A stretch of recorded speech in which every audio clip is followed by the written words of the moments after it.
Une stratégie nationale visant à garantir l'accessibilité et la qualité des soins à toute la population a été mise en place dans le secteur santé, dans lequel on note plusieurs réalisations.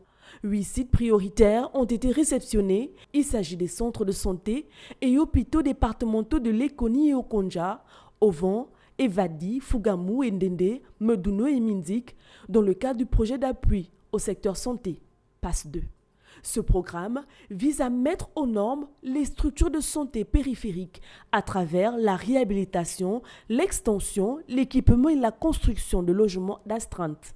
Les autorités gabonaises se sont penchées également sur la réhabilitation des centres hospitaliers régionaux de Mouila, Makoko, Oyem et du CHU Amissa Bongo de Franceville en les équipant et en rationalisant leurs ressources humaines.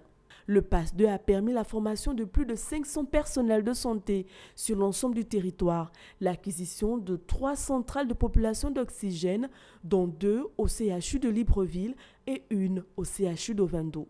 La dotation de 60 unités de respiration et 4 unités d'hémodialyse dont les CHU, CHUO et hôpitaux militaires de Libreville, ainsi que la dotation de 60 respirateurs de transport aux unités de soins de l'ensemble du pays.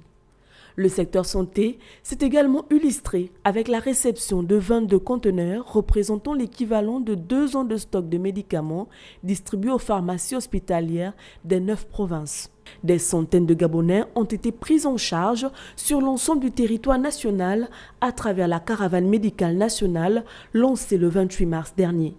De même, la distribution à 206 personnes vivant avec un handicap, des tricycles, des fauteuils roulants, adultes et enfants, les cannes de marche fixes, des béquilles ainsi que différents accessoires dans le cadre du programme national de solidarité qui vise la prise en charge totale et un accès équitable aux aides techniques à ces dernières.